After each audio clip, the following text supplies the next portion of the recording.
susitikimų buvo, bet Šiauliai, tarkim, ir šiais metais vieną taurės susitikimą, kurį žaidė namuose, jį žaidė dar sezono pradžioje, ir tai buvo susitikimas Gitarių stadione, ir kartu su juo aikštė žaidėjai, antrasis numeris Nojus Stankevičius, trečiasis Mitaras Čukovičius, penktasis Francisko Lamantyje, šeštasis Janas Soleras, septintas Kolin, 10 Haris Handžičius, taip pat aikštėje 19 Rokas Filipavičius, 50 Slavko Lukičius ir 75 Stefanas Filipovičius.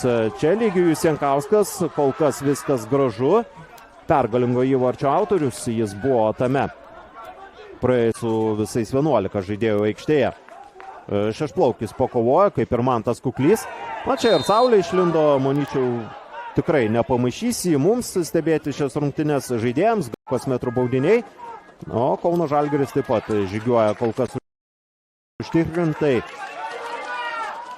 Romanovskis čia įsibėgėja, bet ten Rokas ir galiausiai ten gynyboje likęs Filipovičius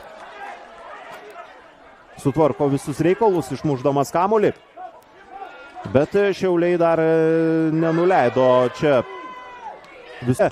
Nebuvo jo ir penktadienį, nebuvo tada ir Ebuka Ona. Ebuka šiandien yra registruotas, galbūt ir pasirodys aikštėje. Čia Gabrielius Micevičius. Tarp kelių varžovų priežastis, galbūt ir trauma, kažkas yra nutikę, jam sunku pasakyti. Galbūt ir nepatiko komandai ta raudona kortelė, kuri buvo gauta prieš Sūduvą, kur tikrai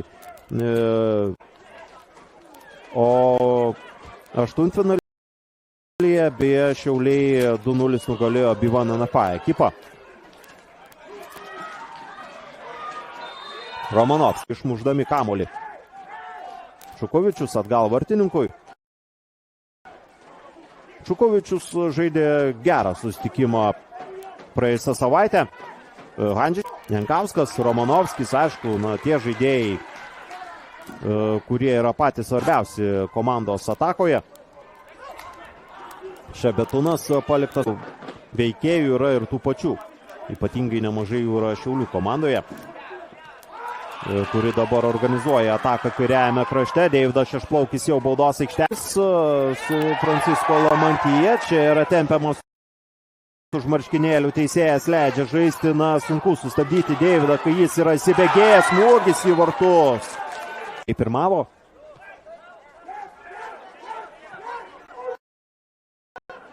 Slavko Lukičius. Ligijus Jankauskas štai tai pergudrauja savo vyresnį varžovą ir dar ir greičiu yra sunkiai pralenkiamas Ligijus. Tikėjęs čia tarpusavėje, Šiauliai taip visada baigdavo žaisti 11, bet su 11 žaidėjų dabar Šiaulių ataka, bet riteriai tikrai ne kiekvieno ten buvo epizodas, kuris galbūt ir ne pats buvo smagiausias. Gustui čia vėl Deividas Šešplaukis, 3-2, perdamas link Baravyko, šiek tiek už pagrindinę. Haris Handžičius už aikštės ribų, aišku, netrukus jis grįž, bet dabar riteriai darbavosi gynyboje, žaisdami 10. Žaidžia tie, kas yra geriausi tą savaitę, tad galima suprasti, jog paskutinė savaitė buvo gera komandai ir prieš riterius laimėta, ir turbūt ir stadione, kai pirmavo riteriai prieš Vilniaus Žalgirį 1-0 ir turėjo aikštėje vienu žaidėjų daugiau, tačiau Renanas Oliveira jau per teisėjo pridėtą laiką antrajame kėlinyje ir praėjusiame mače, kai kažkam iš riterių techninės zonos buvo parodyta kortelė, tai buvo ir šiandien treneris prieš save išvydo geltoną. Žaidžia tokia sudėtimi Mindaugas Čiapas, komandos treneris. Vartininkas 61 numeris Gustas Boliutavičius ir aikštė žaidėjai. 4 Sigitas Olberkis, 11 Deividas Šešplaukis, 13 Danielajo kraštuose. Soleras ir Lamantyje. Vienoje eilėje ir aišku, ta gynėjų linija.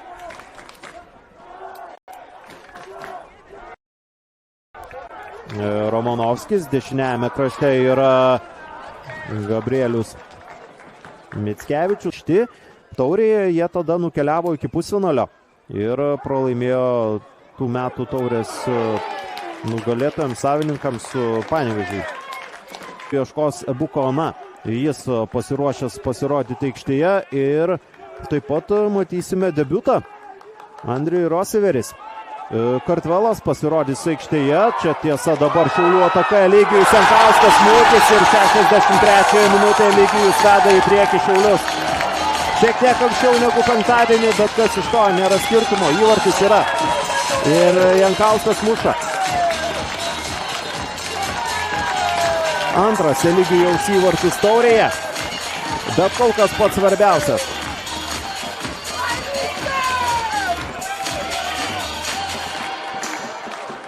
Metis Silva panašu, kad savo ketinimų leisti mano minėtus žaidėjus žaisti vietoje Handžičiaus situacijoje protingas pasirinkimas, bet dabar Šiauliai jungia aukštesnę pavarą, vėl bėga. Eligijus Jankauskas, jo perdavimas. Yra ir, svarbiausia, kažkokių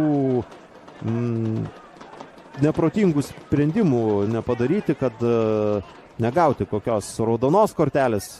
Laikas gali labai greitai ištirpti ir tada jau reikės skubėti. Romanovskis gražiai sužaidžia, susitvarko su kamuliu, atlieka perdavimą Eligijui Jankauskui. Nuošalės panašu, kad nėra. Tiesa, čia riteriai apsigina galiausiai.